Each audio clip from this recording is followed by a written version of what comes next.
প্রিয় শিক্ষার্থীরা, আজ তোমাদের সাথে আলোচনা করব তোমাদেরই আহ তৃতীয় চতুর্থ পঞ্চম শ্রেণী ভগ্নাংশের ক্লাস 3 নং ক্লাস। আমরা আগের ক্লাসে প্রকৃত ভগ্নাংশ, অপ্রকৃত ভগ্নাংশ কি এগুলো আলোচনা করলাম। আজকে এখন আলোচনা করব মিশ্র ভগ্নাংশ।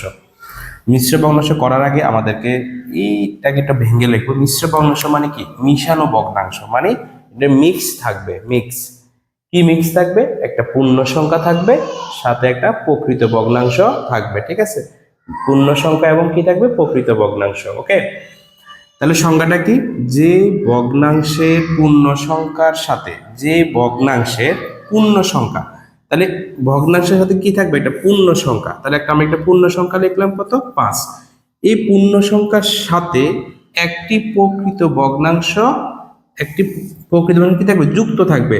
তাহলে এটার সাথে আমি একটা প্রকৃত ভগ্নাংশ কি করলাম? 8/3কে যুক্ত করে দিলাম, তাকে মিশ্র ভগ্নাংশ বলে। তার মানে এই পুরোটার নাম হচ্ছে মিশ্র ভগ্নাংশ। ঠিক আছে, তাহলে এই মিশ্র ভগ্নাংশ এটার নাম হচ্ছে কি? এটার নাম হচ্ছে পূর্ণ সংখ্যা। ঠিক আছে, আর এই যে 8/3 সেটার নাম হচ্ছে প্রকৃত ভগ্নাংশ। ঠিক আছে, এই 8/3টা হচ্ছে তাহলে কি? এটা হচ্ছে প্রকৃত ভগ্নাংশ। তাহলে মিশ্র হইতে হলে আমাকে কয়টা জিনিস লাগবে? দুইটা জিনিস, একটা পূর্ণ সংখ্যা এবং একটা প্রকৃত ভগ্নাংশ। এই টোটালটা হচ্ছে মিশ্র ভগ্নাংশ। ঠিক আছে, এখন যদি আমি এটাকে বলি কথায় লেখো, কথায় লেখো, কথা লিখলে আমাকে এটা কিভাবে লিখতে হবে? 5 কি লিখতে হবে? 5, তারপরে 5কে কি বলবো আমরা? সমস্ত। এটাকে কথা লিখতে লিখতে হবে কি? 5 এর পর একটা শব্দ আসবে কি? সমস্ত। 5 সমস্ত, তারপর আসবে কোথা থেকে? 8। 5 সমস্ত 8, এই যে দাগটা, এটার নাম হচ্ছে ভাগ। 5 সমস্ত 8/, উপরেরটাকে আমরা বলবো কি? 3। তাহলে এটাকে যদি আমি কথায় লিখি তাহলে লিখতে হবে কি? 5 সমস্ত 8/3। এখন এখানে একটা প্রশ্ন আসবে যে মিশ্র ভগ্নাংশের যে পূর্ণ সংখ্যাটাকে কি বলে? এই পূর্ণ সংখ্যাটাকে কি বলে? পূর্ণ সংখ্যাটাকে বলা হয় সমস্ত। মিশ্র ভগ্নাংশের পূর্ণ সংখ্যাটাকে, যে 5কে, এই 5কে কি নামে ডাকা হয়েছে? সমস্ত নামে, মানে 5 সমস্ত। ঠিক আছে, 8/3।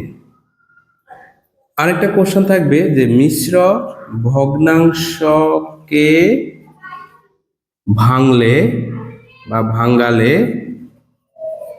কি ভগ্নাংশ পাওয়া যায়? কি ভগ্নাংশ পাওয়া যায়? এখন এটাকে যদি আমি ভাঙি, কি ভগ্নাংশ পাওয়া যাবে? এটা ভাঙার জন্য তোমাকে প্রথমে যেটা মাথায় রাখতে হবে, এটা দাগ দিয়ে ফেলতে হবে। দাগ দিয়ে ফেলার পরে এই যে নিচে যেটা আছে, মানে হর, হর কখনো চেঞ্জ করা যাবে না। আগে হরটাকে বসায় ফেলবা। কেমন? হরকে বসায় ফেলবা। এবার আসো, এই পূর্ণ সংখ্যা এবং হরকে কি করব? গুণ করব। 5 8 কত? 5 8 40। এই দুইটাকে হবে গুণ, আর গুণ করে যা পাবো এটা হবে যোগ। তাহলে 5 8 40 আর যোগ 3 হবে কত? 43। ঠিক আছে, তার মানে মিশ্র ভগ্নাংশকে যখন আমি ভাঙাবো, মিশ্র ভগ্নাংশকে যখন আমরা প্রক্রিয়া করব, যে প্রক্রিয়া করার পরে যেটা পাবো সেটা কি ভগ্নাংশ? এটা হচ্ছে অপকৃত ভগ্নাংশ। তাহলে মিশ্র ভগ্নাংশকে ভাঙলে কি ভগ্নাংশ পাওয়া যায়? অপকৃত ভগ্নাংশ পাওয়া যায়। অপকৃত ভগ্নাংশ পাওয়া যায়। এখন যদি বলে মিশ্র ভগ্নাংশের সূত্র কি? মিশ্র ভগ্নাংশের সূত্র যদি পরীক্ষা আসে আমরা কিভাবে লিখবো? তো সূত্রটা একদম ইজি। দেখো, এখানে 8 আছে, এখানেও 8 আছে, তার মানে নিচে কে বসবে? হর। নিচে আমাকে হরটা বসায় ফেলতে হবে। নিচে বসবে হর। এবার নিচে তো আমি হরটাকে বসায় ফেললাম। এখন আসো, এই 5টার নাম কি? এই 5টার নাম হচ্ছে পূর্ণ সংখ্যা। আমি এখানে কি লিখবো? আমি এখানে লিখবো পূর্ণ সংখ্যা। ঠিক আছে, এই পূর্ণ সংখ্যার সাথে এই হরটাকে আমি কি করলাম? গুণ করলাম। তাহলে পূর্ণ সংখ্যা গুণ কি হবে? হর। পূর্ণ সংখ্যা গুণ হর। এটা গুণ করার পরে এটাকে আমি কি করলাম? ওই যে যোগ করলাম। যোগ কি হবে? লব। এটা হচ্ছে মিশ্র ভগ্নাংশের সূত্র। তাহলে মিশ্র ভগ্নাংশের সূত্রটা হচ্ছে, উপরে হবে পূর্ণ সংখ্যা, তার সাথে গুণ হবে হর, যোগ হবে লব। এই পুরোটাকে গুণ করে যোগ করে আমি পাবো অপকৃত ভগ্নাংশের, এই যে অপকৃত ভগ্নাংশের হর। আর লবের কোনো কাজ নাই, লব যেভাবে আছে এভাবে বসে যাবে। আর এখানে আরেকটা প্রশ্ন আসবে যে মিশ্র ভগ্নাংশের পূর্ণ সংখ্যাটাকে কি বলে ডাকা হয়? 5 সমস্ত, মানে সমস্ত বলে ডাকা হয়, ঠিক আছে।